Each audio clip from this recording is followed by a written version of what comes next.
The Mediterranean is calm that morning, so calm it looks like someone poured glass across the water. A young American sailor leans on the rail of a merchant ship and squints toward the horizon. The sun is coming up, the sails are full, and for a few minutes it feels like the world is finally opening up for this brand new country. Then a dark shape cuts across the light. Fast, low, wrong, another ship, then another, lateen sails. A hard turn. Men on deck who move like they've done this 1,000 times because they have. The American sailor doesn't know the word corsair yet. He doesn't know what Barbary means. He just knows the sound of shouting in a language he can't understand, the crack of gunfire, and the sickening moment when his ship stops being his ship. By the end of that day, he's in irons. He's marched through a city he's never heard of. He's stripped, chained, and paraded because humiliation is part of the product. And somewhere behind a wall, a ruler he will never meet begins to calculate his value the way you'd price cargo. That sailor, let's call him Samuel, isn't a famous name. He's a stand-in for the real men whose letters and testimonies survived. Because in 1793 alone, Algerine corsairs captured 11 American ships and about 100 American citizens, sailors, merchants, fathers, sons. 100 lives yanked out of the ocean and turned into leverage. And that's the moment the United States learns a brutal lesson. You can be independent on paper and still be powerless on the sea. Samuel sits in a prison that smells like sweat and salt and old stone. He watches men who've been here so long they've stopped counting days. He hears stories about Americans taken years earlier, captured back in the 1780s, still waiting, still bargaining, still hoping someone back home will pay. And that's when the first truth of this war sinks in. This isn't just piracy. This is a business. And America just got added to the customer list. Back in the United States, panic spreads the way panic always spreads. Through newspapers, through docks, through families who suddenly don't have a father coming home. Merchants scream for action because commerce is choking. Families beg because their people are in chains. And politicians do what politicians do when the choices are terrible. They reach for the fastest option. They pay. And this is where the trap snaps shut, the protection money trap. Because the Barbary states, Algiers, Tripoli, Tunis, Morocco, had turned the Mediterranean into a toll road. Not official taxes, not lawful tariffs, a protection racket. Here's the pitch. Pay and your ships might pass. Pay more and your people might come home. Pay every year and we'll promise to leave you alone. And if you don't pay, we'll take the payment in bodies.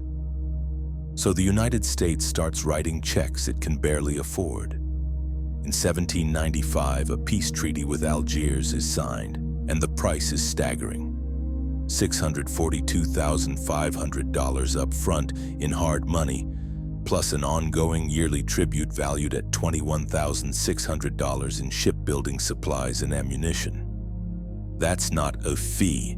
That's a nation buying its citizens back like stolen property. It works, sort of. The treaty results in the release of 115 American sailors held captive. And for a moment, it feels like the problem is solved. But in Samuel's world, the prison world, everyone knows the truth. Paying doesn't make you safe. Paying proves you're profitable. Because once you pay, you've taught your enemy one thing forever. We will pay.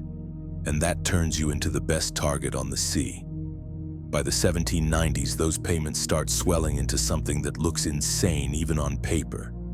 Annual tribute costs that begin approaching roughly 10% of the federal budget. Think about that. A young country is bleeding money. Not into roads, not into schools, not into building itself, into pirate states. For permission to exist on the water. And the worst part is what Samuel hears in the prison yard. When one ruler gets paid, another ruler wants a raise. Because that's what this is. Not war for land, not war for honor, war for revenue. This is the protection money trap. Pay once, and you're paying forever. Now the story tightens because money is only half the weapon. The other half is time. Samuel learns this quickly. He's not treated like a normal prisoner of war. He's treated like inventory, a bargaining chip that gains value the longer it's held, because dead hostages can't be ransomed. Alive hostages can be used again and again. Letters sent, threats delivered, negotiations reopened, prices raised. That's why the cruelty is calculated. Enough suffering to create pressure, enough survival to keep the asset alive. And while politicians argue and merchants haggle, the hostage clock keeps ticking. Every day Samuel stays in chains. His family gets more desperate. The government looks weaker. The price rises. The Barbary rulers had been perfecting this for generations. They built systems for it: guards, prisons, routines. They could hold captives indefinitely because captives were the business. And once the United States pays to free one group, another ship is taken and the clock resets with new faces. That's why the crisis in 1793, 11 ships, 100 citizens, hits like a hammer. It isn't just a tragedy, it's a business expansion. Samuel eventually gets out because America pays. But he comes home with a story that changes how people talk about the sea. He comes home with a truth that feels almost modern. As long as hostage-taking pays, hostage-taking will never stop. And in 1801, that truth collides with a new president and a new decision.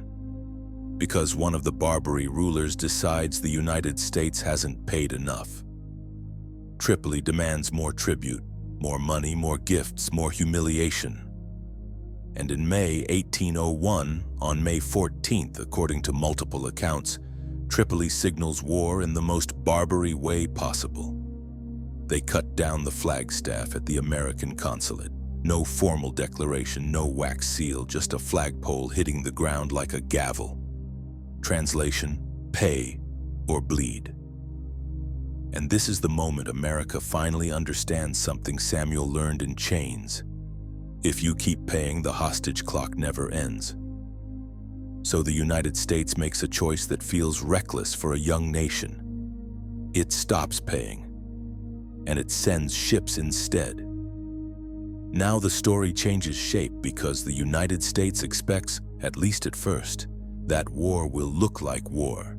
2 flags, 2 fleets, a battle, a surrender. But the Barbary corsairs don't fight like that. This is a war with no front line. There's no single capital you can march into and declare victory. There's no one fleet you can destroy and end the threat. There isn't even one enemy in the way Europeans understood enemies. Because these ports operated with shifting loyalties, local rulers, and a system designed to survive pressure. The corsairs strike fast, take a ship, grab hostages, and vanish into harbors protected by coastal guns and shallow water. And then they do something that makes it even worse. They use peace as a weapon. They sign treaties when it benefits them. They break treaties when it pays. They accuse the other side of insults or late payments or wrong gifts. And suddenly the knives come out again. So America has to improvise. The Navy blockades, trying to choke off the pirate economy, raids, trying to punish ports, constant pressure, trying to make piracy unprofitable. And then, in October 1803, the war delivers its most humiliating moment. A U.S. frigate, USS Philadelphia, runs aground near Tripoli on October 31st. Trapped, under fire, unable to maneuver. Tripoli captures the ship, and with it hundreds of Americans. Many accounts put the number at 307 sailors and Marines taken prisoner. Samuel hears the news and feels his stomach drop because he knows what comes next.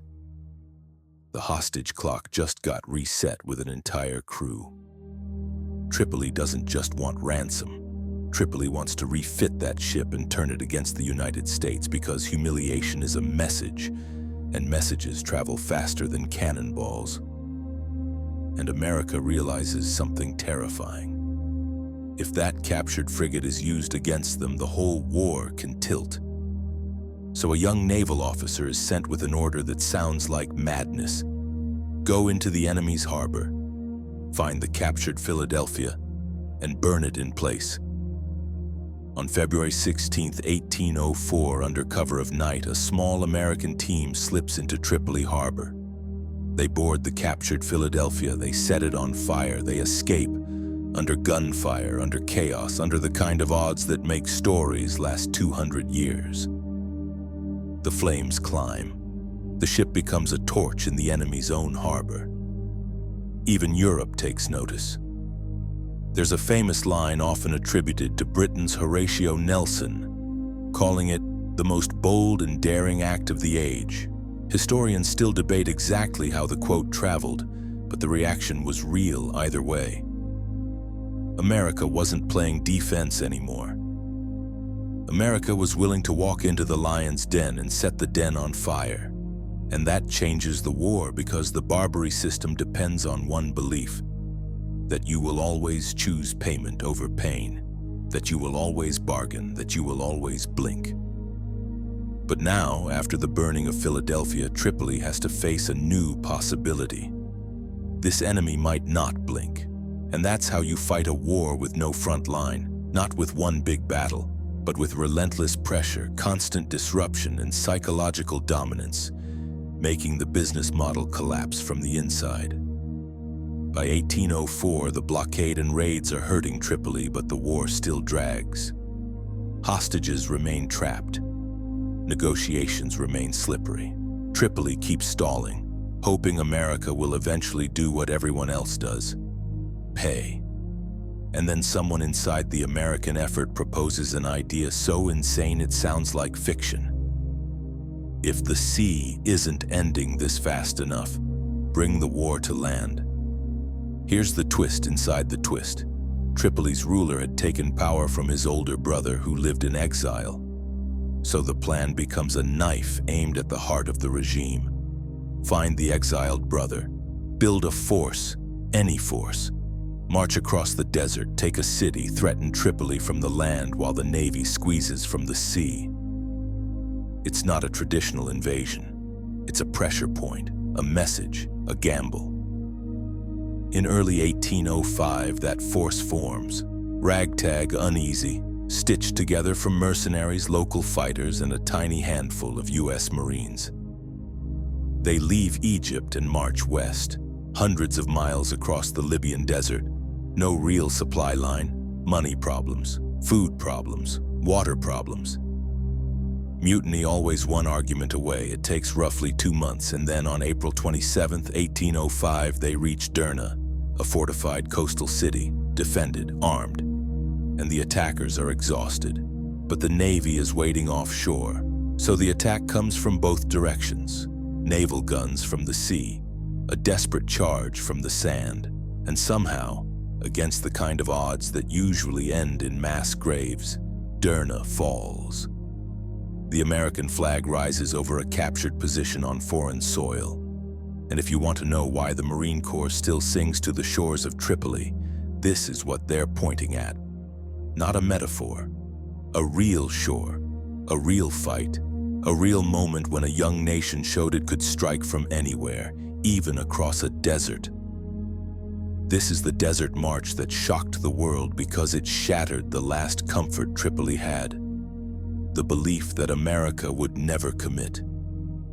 The belief that America would never come for them. Now Tripoli has a navy outside the harbor and a threat on land. Suddenly the war isn't a racket anymore, it's a crisis. But here's the part that makes the whole story work, because none of these moves happen by accident. Not the raids, not the timing, not the pressure points, not even the desert march. There's a hidden battlefield behind all of it. Spies, merchants, diplomats, informants. an improvised intelligence network built overseas while the United States was still figuring out what it even meant to have intelligence abroad. Because the Barbary corsairs had home field advantage. They knew the ports. They knew the currents. They knew which cargoes were rich.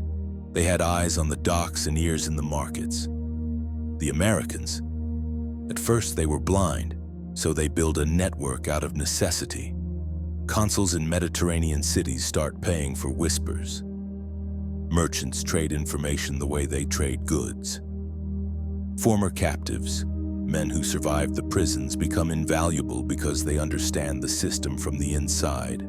The etiquette, the signals, the lies, the peace offers that were really traps. Even prisoners inside Tripoli managed to send intelligence out. Details about defenses, ships, morale. It's not glamorous. It doesn't look like Hollywood. But it changes everything because information is what turns a blockade into a chokehold. Information is what makes a raid hit the right target. Information is what makes a desert march land at exactly the right city. This is the hidden battlefield. The war in the shadows that makes the war in the sunlight possible. And while Tripoli tries to negotiate and stall and wait America out, America starts showing up early, in the right place, at the right time, over and over again. And the corsairs, who built their entire economy on controlling fear, start losing control of the narrative. By early June 1805, Tripoli finally cracks. A peace agreement is reached. And here's the detail that matters because it shows how carefully America wanted to draw the line. The United States does not go back to paying ongoing tribute, but it does agree to a one-time payment, $60,000 as part of balancing a prisoner exchange, because far more Americans were being released than Tripolitan prisoners held by the United States. That distinction becomes the moral and political hinge. No more protection money. No more subscription to extortion. No more annual payments for peace. And the treaty language pushes even further toward a concept that should have existed all along. Captives would be treated as prisoners of war, not slaves. No ransom demanded as a condition of peace, no tribute required, which is another way of saying the hostage clock doesn't run the Mediterranean anymore, at least not on America's terms. Samuel, if he's watching from home, understands the full arc better than anyone. He saw what paying created. He saw what fear funded. He lived inside the hostage clock. And now he sees a young country do something that feels impossible. It refuses to be farmed for profit. It refuses to be managed through humiliation. It refuses to keep feeding a system that survives on ransom and tribute. This is why this forgotten war matters. Because the United States didn't just fight pirates. It fought an economy built on hostage-taking, a system built on psychological pressure, a network that didn't fight fair, didn't negotiate honestly, and didn't stop when you compromised, because compromise was the whole business model. And America learned lessons that echo forward. Paying extortion doesn't end extortion, it advertises you. Hostages aren't leverage, they're human beings, and rewarding hostage-taking invites more hostage-taking. A war with no front line can't be won by old rules. You have to adapt faster than your enemy. Sometimes the battle is fought in the open with ships and cannon fire, and sometimes the most decisive moves happen in the dark, through intelligence, timing, and pressure. America didn't win because it was rich. It didn't win because it was ready. It won because it finally understood what Samuel learned in chains. Some systems don't want peace. They want payment.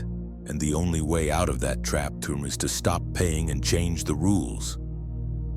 So the question isn't, how did a young nation defeat the most feared pirates in the world? The real question is, how did we forget the moment America learned it? And why does it feel so familiar today?